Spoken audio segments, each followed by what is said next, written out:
Hello dear students and friends, আর কয়েকদিন পরেই শুরু হচ্ছে তোমাদের মাধ্যমিক পরীক্ষা। তাই আজকের এই ভিডিওটি শুধুমাত্র মাধ্যমিক পরীক্ষার্থীদের জন্যই আমি আজ তৈরি করেছি। তাই তোমরা যারা 2 তারিখে মাধ্যমিক পরীক্ষা দেবে তোমরা নিশ্চয়ই জানো 8ই ফেব্রুয়ারি তোমাদের অঙ্ক পরীক্ষা। এই অঙ্কের বিষয়টা নিয়েই আজকের আমার এই ভিডিও তোমাদের সাথে শেয়ার করব। অঙ্কের যে কয়েকটা দিন তোমাদের সামনে আর বাকি আছে, এই কটা দিন তোমরা কোন কোন অঙ্ক প্র্যাকটিস করবে এবং কোন কোন অঙ্কের উপর তোমাদের জোর দেওয়া উচিত, ঠিক সেই বিষয় নিয়েই আজকের এই ভিডিও। আজকে আমি একটা সাজেশন নিয়ে তোমাদের সঙ্গে শেয়ার করব। শুধুমাত্র আজকের দিনটা আমি অ্যালজেব্রার উপর আমি একটা সাজেশন তোমাদের সাথে শেয়ার করতে চলেছি। যে অ্যালজেব্রা আমি মনে করছি তোমরা যদি এগুলো সঠিকভাবে প্র্যাকটিসটা করে যাও, তাহলে তোমরা অঙ্কের পরীক্ষার দিন অবশ্যই তোমরা এর থেকে 90% কমন পাবে। আগামী দিন আমি অন্য অন্য বিষয় নিয়ে আবার আসবো। তাই আমি আর সময় নষ্ট না করে আমি সরাসরি চলে আসছি সাজেশনে, এবং সেক্ষেত্রে আমি বই তোমাদের সামনে রেখে তোমাদের পেজ নাম্বার এবং অঙ্কের নাম্বারগুলো আমি বলে দেবো। তোমরা সেগুলো একটু নোট করে নেবে এবং সেইভাবে বাড়িতে প্র্যাকটিস করলে তোমাদের সুবিধা হবে। চলে আসছি বইতে। কোষে দেখি এক, এই কোষে দেখি একের 1.1 থেকে 1.5 এই 5টি চ্যাপ্টারের মধ্যে থেকে আজকে আমরা কোশ্চেন বেছে নেব। প্রথমে চলে আসছি পেজ নাম্বার 4। পেজ নাম্বার 4-এ আমরা বেছে নেব কোশ্চেন নাম্বার 3 এবং কোশ্চেন নাম্বার 4-এর 1, অর্থাৎ 4-এর 1, রোমান হরফের 1 আছে এখানে, 4-এর 1 এবং 3 নম্বরের কোশ্চেনটি। এই দুটি কোশ্চেন আমরা পেজ নাম্বার 4 থেকে আমরা ভালোভাবে প্র্যাকটিস করে নেব, অর্থাৎ তোমরা এই অঙ্ক দুটোকে ভালোভাবে প্র্যাকটিস করে নেবে। তারপরে আমরা চলে আসছি পেজ নাম্বার 6 প্রয়োগ। পেজ নাম্বার 6-এ আমরা করব প্রয়োগ 7। প্রয়োগ 7-এর অঙ্কটা এবার আসার যথেষ্ট সম্ভাবনা আছে, তোমরা এই অঙ্কটিকে ভালোভাবে প্র্যাকটিস করে যাবে। তারপরে চলে আসছি পেজ নাম্বার 9।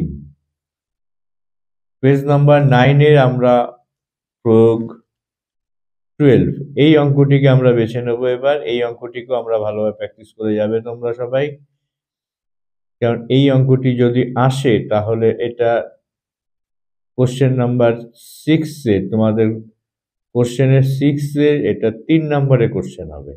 আমি আজ 1 নম্বর, 2 নম্বর এবং 3 নম্বরের কোশ্চেন যে সমস্ত অ্যালজেব্রা কোষে দেখি 1.1 থেকে 1.5 আসতে পারে সেগুলোকে আমি একত্রে বলছি, অর্থাৎ এক শর্ট কোশ্চেন এবং ব্রড এবং সংক্ষিপ্ত উত্তর ভিত্তিক প্রশ্ন সবই আমি একত্রে বলে দিচ্ছি। তোমরা এই অঙ্কগুলোকে প্র্যাকটিস করে যাবে। যেমন এটি সম্ভবত 3 নম্বরের কোশ্চেনও হতে পারে, 2 নম্বরের কোশ্চেনও আসতে পারে। যাই হোক, আবার চলে আসছি আমরা পরের পেজে। কোশ্চেন পেজ নাম্বার 11-এ চলে আসি। এবার আমরা 11-এ এই যে কোশ্চেনগুলো অবশ্যই 3 নম্বরের কোশ্চেন হবে এবং এটা কোশ্চেন নাম্বার 6-এ তোমরা পাবে 3 নম্বরে। এখান থেকে এই 4টে অঙ্ক নাম্বার 4-এর রোমান হরফের 10, 16, 18 এবং 19, এই 4টে অঙ্ক তোমরা ভালোভাবে প্র্যাকটিস করবে। এই 4টে থেকে একটি অবশ্যই এবার আসবে। এবার চলে আসছি কোশ্চেন নাম্বার, আমরা পরের পেজে চলে যাব, পেজ নাম্বার 13-এ। 13 থেকে কয়েকটা শর্ট কোশ্চেন এবং শর্ট কোশ্চেনই বেছে নেওয়া হয়েছে। তার মধ্যে থেকে তোমরা একটা ব্রড কোশ্চেন আমি এখানে দেখিয়ে দিচ্ছি। কোশ্চেন নাম্বার 2, একটি ত্রিভুজের ভূমি ও তার উচ্চতার দ্বিগুণ অপেক্ষা 18 বেশি, এই অঙ্কটিকে তোমরা প্র্যাকটিস করে যাবে। এটা সমীকরণ সহ যে 3 নম্বরের কোশ্চেনে আসতে পারে। এরপরে আসি শর্ট কোশ্চেন। শর্ট কোশ্চেনের মধ্যে পাবে 10 নম্বরের, অর্থাৎ এমসিকিউ থেকে 10-এর 5, অর্থাৎ রোমান হরফের 5 আছে, 10-এর 5। আচ্ছা, তারপরে আমরা পাচ্ছি সি এর থেকে 3 নম্বরের অঙ্কটি করে নেবে, 3 নম্বরের এই শর্ট কোশ্চেনটি করে নেবে। আরেকটি অঙ্ক এখানে, এটা ব্রড 2 নম্বর কোশ্চেন, সংক্ষিপ্ত উত্তর ভিত্তিক প্রশ্ন হিসাবে আসতে পারে। এটা হচ্ছে কোশ্চেন নাম্বার 11-এর নাম্বার 4, অর্থাৎ এই কোশ্চেনটিও তোমরা এবার ভালোভাবে প্র্যাকটিস করে যাবে। তাহলে 13 নম্বর থেকে, পেজ নাম্বার 13 থেকে আমরা কটা অঙ্ক বেছে নিলাম? একটা ব্রড কোশ্চেন আছে, 3 নম্বরের কোশ্চেন এটা হবে। এটা সমীকরণের অঙ্ক, কোশ্চেন নাম্বার 2, 1.3, বসে দেখি 1.3 থেকে 2, এবং তারপরে MCQ থেকে আমরা করব 10-এর 5, 10-এর এর 5 এবং 10-এর সি এর 3, এছাড়া 11 নম্বরের নাম্বার 4। এই অঙ্কটিকে আমরা ভালোভাবে তোমরা সবাই প্র্যাকটিস করে যাবে। এবার চলে আসি পেজ নাম্বার 22।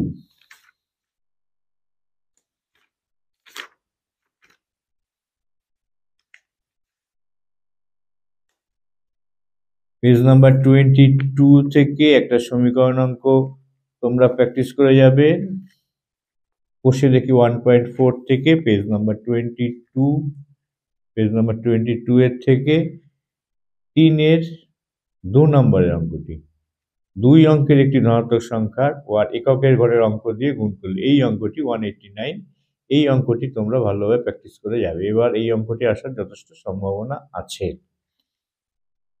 চলে আসছি এবার পেজ নাম্বার 25-এ। 25 থেকে তোমরা করবে, প্র্যাকটিস করবে প্রয়োগ 33 এর কত মান হলে এই অঙ্কটি। 25 নম্বর পেজ থেকে এই একটি অঙ্কই তোমরা দেখে যাবে ভালোভাবে। তারপরে চলে আসি পেজ নাম্বার 27, 27 পেজ নাম্বারের। এখান থেকে তোমরা 43, এটা 2 নম্বরের অঙ্ক, সংক্ষিপ্ত উত্তর ভিত্তিক, অর্থাৎ 4 নম্বরের প্রশ্নে এটা আসতে পারে। কোশ্চেন নাম্বার 4-এ মার্কস থাকবে 2। তারপর চলে আসছি 29 পেজে। Page number 29, 1.5। কোশ্চেন দেখি 1.5 থেকে বেছে নেওয়া হয়েছে 8 নম্বরের কোশ্চেনটি। 8 নম্বর, এখানে আলফা বিটা দিয়ে একটি কোশ্চেন প্রতি বছরই প্রায় আসে। আলফা বিটা দিয়ে এখান থেকে তোমরা এই অঙ্কটি 2, 3 বা 3, 4 এই অঙ্কটি তোমরা দেখে যাবে, অর্থাৎ 8-এর থেকে 2-একটা অঙ্ক তোমরা দেখে যাবে। 9 নম্বরের অঙ্কটি তোমরা দেখতে পাচ্ছ, এটাও আসতে পারে। এটা 2 নম্বর মার্কস হিসাবে 4 নম্বরের কোশ্চেনে থাকতে পারে, অর্থাৎ কোশ্চেন নাম্বার 4-এর থাকতে পারে। সেই ক্ষেত্রে 9-এর অঙ্কটি ইম্পর্টেন্ট এবছর খুবই। 2b²=9ac, এই যে অঙ্কটা দেখতে পাচ্ছি, এই অঙ্কটি তোমরা বেশ ভালোভাবে প্র্যাকটিস করে যাবে। সর্বশেষ লাস্ট পেজে আমরা পাচ্ছি এই চ্যাপ্টারে পেজ নাম্বার 30 থেকে এখানে 2টো শর্ট কোশ্চেন বেছে নেওয়া হয়েছে। 12 নাম্বারের কোশ্চেনের থেকে MCQ এ থেকে করবে নাম্বার 3টা দেখে যাবে, বি এর থেকে নাম্বার 1টা দেখে যাবে, এবং সি এর থেকে নাম্বার 2-এরটা দেখে যাবে। এই গেল তোমার অতি সংক্ষিপ্ত উত্তরের প্রশ্ন। এবার সংক্ষিপ্ত উত্তরধর্মী প্রশ্নের মধ্য থেকে তোমরা 13-2 নম্বরের অঙ্কটি এটা করে যাবে। গত বছর এই অঙ্কটি এসেছিল নাম্বার 4-এর অঙ্কটি, তাই এবার তোমরা এই অঙ্কটিকে একটু ভালোভাবে দেখে যাবে, এই অঙ্কগুলো আসতে পারে। এই হচ্ছে তোমাদের অ্যালজেব্রার কোশ্চেন দেখি 1.1 থেকে 1.5-এর যে সমস্ত অঙ্কগুলো এবছর খুবই আসার সম্ভাবনা আছে, সেগুলোকেই তোমরা এখানে তুলে ধরা হয়েছে। তোমরা বারে অঙ্কটা একটু ভালোভাবে প্র্যাকটিস করে অবশ্যই পরীক্ষা হলে যাবে। আশা করি তোমরা এর থেকে ভালো কমন পাবে। তাহলে বন্ধুরা, আজ এই পর্যন্তই থাকছে। আগামী দিন আমি আরেকটি ভিডিও নিয়ে তোমাদের সামনে আসব। আজকে তাহলে এখানে শেষ করছি। তোমাদের জন্য শুভেচ্ছা রইল। Good bye.